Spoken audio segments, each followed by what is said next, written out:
সমাজ আৰু শ্ৰদ্ধাৰ ৰাইজ, মই প্ৰথমতে আপোনালোক সকলোলৈকে আজিৰ এই অনুষ্ঠানৰ আন্তৰিক শ্ৰদ্ধা আৰু শুভেচ্ছা জ্ঞাপন কৰিছোঁ। আপোনালোক সকলোকে স্বাগতম জনাইছোঁ। আৰু আজি আমি প্ৰয়াত মেদিনী চৌধুৰী ছাৰ, তেখেত 1999 চনতে সাহিত্য একাডেমী বঁটা লাভ কৰিবৰ কাৰণে সক্ষম হৈছিলে আৰু তেখেত 2023 চনৰ 13 কৰ্ণিয়া কছাৰী সাহিত্য সভা যে আজি মেদিনী মোহন চৌধুৰী ডাঙৰীয়াৰ সবৰণী দিৱসৰ জৰিয়তে তেখেতক সদায় আমাৰ মাজত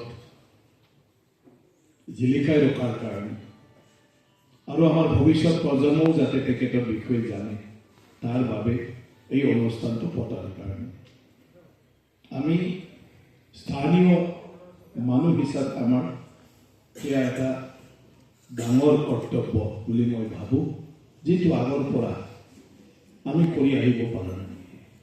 আজি কৰ্ণিয়া কছাৰী সাহিত্য সভাই কমচে কম এই কথাটো উপলব্ধি কৰি সেইটো পালন কৰি আহিছে আৰু সেইটোৰ নামত আমি আজি চবেই একত্ৰিত হ'ব পাৰিছোঁ। মেদিনী মোহন চৌধুৰী কৰ্ণিয়া কছাৰী জাতিৰ সম্পদ মাত্ৰ নহয়, সেয়া আমাৰ অসমৰ সম্পদ। অসমত যিমান সাহিত্যিক আছে সেই সাহিত্যিকৰ তালিকাত তেখেতৰ নাম আছে। তেখেতে সাহিত্য একাডেমী পুৰস্কাৰ প্ৰাপ্ত, এইটো এটা ডাঙৰ স্বীকৃতি, যি স্বীকৃতিটো সহজে পাব নোৱাৰে। আৰু তেখেতে যিটো সময়ত সাহিত্য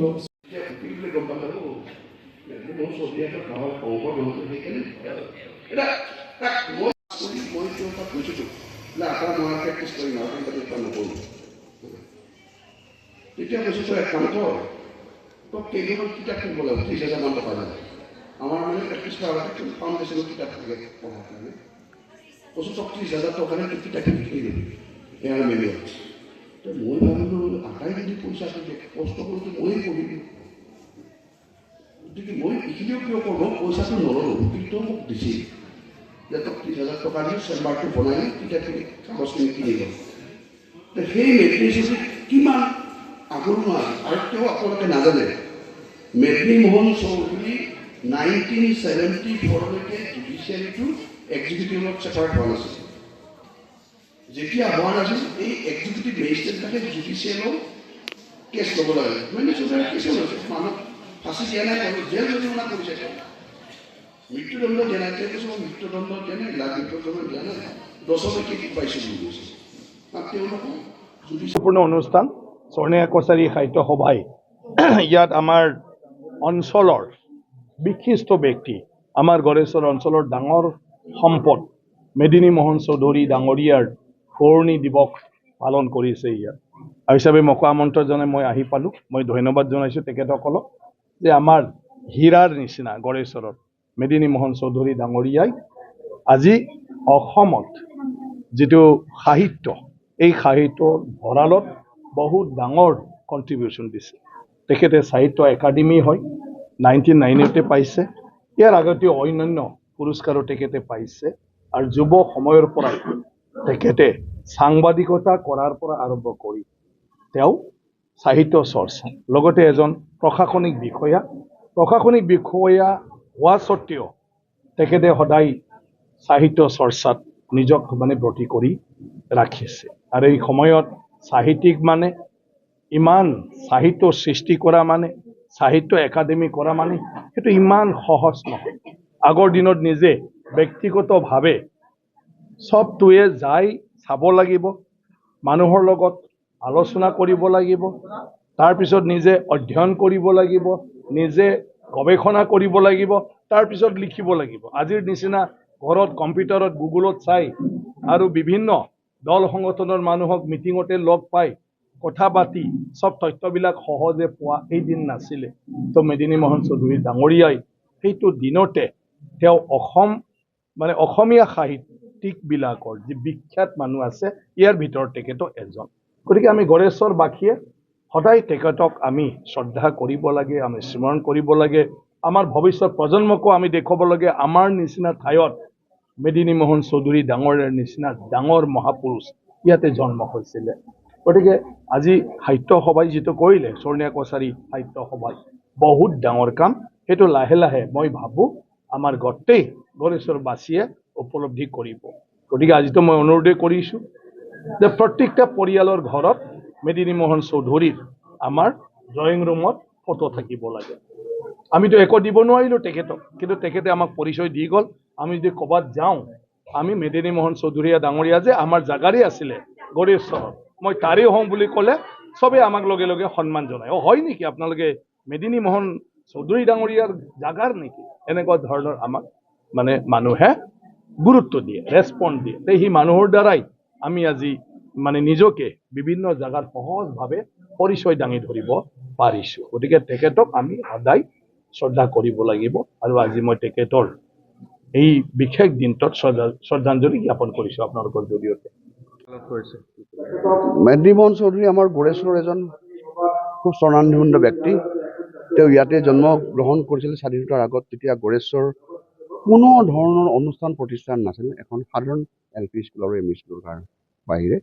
আৰু ইয়াৰ গড়েশ্বৰ যিখন LP স্কুল, সেইখন তাৰ শিক্ষা মানে স্কুলীয়া শিক্ষা শেষ কৰি তেওঁ নলবাৰী গৰ্ডন স্কুলত পঢ়িছিলে। আৰু নলবাৰী গৰ্ডন স্কুলত তেওঁ পঢ়োঁতে যথেষ্ট কীৰ্তি ছাত্ৰ আছিল বুলি তেওঁৰ সেই সময়ত যিসকল নলবাৰীৰ খুব উচ্চ বৰ্ণৰ উচ্চ শিক্ষিত মানুহবোৰ আজি প্ৰতিষ্ঠিত সাহিত্যিক অফিচাৰ এইবোৰে কয়। আৰু আমি মেদিনী চৌধুৰীক লৈ গৌৰৱ কৰোঁ। মেদিনী চৌধুৰী এটা 22খন অনন্য ধৰণৰ তেওঁ কিতাপ লিখিছে, আৰু প্ৰতিখন কিতাপেই তেওঁৰ অনন্য। তেওঁ বৰাক ব্ৰহ্মপুত্ৰ আজান অৰ্থাৎ ইয়াৰ সমন্বয়ৰ এটাত লিখিছে, বন্দুকা বেহাৰ মাধৱদেৱৰ ওপৰত লিখিছে, অন্যান্য প্ৰান্তৰ হিষ্ট্ৰী এন্থ্ৰপলজি বা বিভিন্ন ধৰণৰ কথা তাত লুকাই আছে। বিষ্ণুৰাভাৰ ওপৰত ফেৰেংগাদাখন লিখিছে, কাৰণ বিষ্ণুৰাভাই যেতিয়া সৈনিক শিল্পী আছিল তেতিয়া গড়েশ্বৰ বহু ঠাইত তেওঁ ইয়াত আশ্ৰয় লৈছিল, যেতিয়া তেওঁক চৰকাৰে বিচাৰি ফুৰিছিল কমিউনিষ্ট হিচাপে। আৰু সেই সময়ত মেদিনী চৌধুৰীৰ বিষ্ণুৰাভাৰ লগত চিনাকি আগৰ পৰাই আছিল, কিন্তু ইয়াত আশ্ৰয় লোৱাৰ কাৰণে যথেষ্টখিনি তেওঁলোকে ইজনৰ সিজনৰ সংস্পৰ্শত আহিছিল। আৰু সেইকাৰণে তেওঁৰ যিখন ফেৰেংগা দাও অৰ্থাৎ ফেহুজালি ৰাতিপুৱাৰ যি প্ৰথম চাতকী চৰাইয়ে মাতে, বিষ্ণুৰাভাক তেনেকুৱা বুলি কৈছে। সি এটা নৱপ্ৰজন্মৰ নৱজাগৰণৰ প্ৰতীক সেই সময়ত। আৰু তেওঁ কৃষক মুক্তিৰ বাবে যেনেকুৱা সংগ্ৰাম কৰিছিল, আৰু সেই সংগ্ৰাম যদিও কায়িক দিশত বিফল হৈছে, কিন্তু আজিও সেই কৃষকৰ যি তেওঁলোকে সেইবোৰ উঠাইছিল বিষ্ণুৰাভাই, কিন্তু সেইবোৰে আজিও সমাজত চলি আছে, বা বহুত মানুহে কৃষিভূমি পাব, মাটিৰ পট্টা পাবলৈ সক্ষম হৈছে, তেওঁলোকৰ নামত দিয়া হৈছে। আৰু যিসকলক কৃষিভূমিৰ পৰা সেই সময়ত মানুহক উচ্ছেদ কৰা হৈছিল, সেইবোৰ যথেষ্টভাৱে কমিছে। গতিকে এয়া বিষ্ণুৰাভাৰ পৰোক্ষভাৱে যথেষ্ট বৰঙণি আছে এই ক্ষেত্ৰত। আৰু মেদিনী চৌধুৰীয়ে সেই বিষ্ণুৰাভাৰ ফেৰেংগাদত গোটেই জীৱনটো কেনেধৰণে তেওঁ সংগ্ৰাম কৰিলে, কেনেকৈ ধৰণে মানুহৰ মাজলৈ গৈছিল, এই গোটেই কথাবোৰ সন্নিষ্ঠ কৰা হৈছে। গতিকে তেওঁৰ এই যে কিতাপৰ 22খন কিতাপ গোটেইখিনি অনন্য। আজি গড়েশ্বৰত স্বৰ্ণীয়া কছাৰী সাহিত্য সভাৰ উদ্যোগত আজি তেওঁৰ স্মৃতিচাৰণ সভা পাতিছে, আৰু তাত বিভিন্ন ধৰণে বক্তৃতা ৰাখিছে। সকলোৱে এইটো আক্ষেপ প্ৰকাশ কৰিছে, দুখ প্ৰকাশ কৰিছে, আজি মেদিনী মোহন চৌধুৰীৰ যিটো আজি মৃত্যু তিথি, অৰ্থাৎ 2003 চনৰ আজিৰ তাৰিখত তেওঁ বৈকুণ্ঠগামী হৈছিল। আৰু এই তিথিটো আজি বিভিন্ন যিসকল সাহিত্য সংগঠন আছে, কৃষ্টি সংগঠন আছে, তেওঁলোকে অন্ততঃ আজি গুৱাহাটীত এটা সমূহীয়া মৰ্যাদাৰে সন্মান দি মেদিনী মোহন চৌধুৰীৰ আজিৰ দিনটোক পালন কৰিব লাগিছিল বুলি আমি আক্ষেপ প্ৰকাশ কৰোঁ। আৰু এইটো এটা মেদিনী চৌধুৰীৰ প্ৰতি যেন অসন্মান দেখুওৱাৰ নিচিনা হোৱা বুলি মই ব্যক্তিগত হিচাপে ভাবোঁ।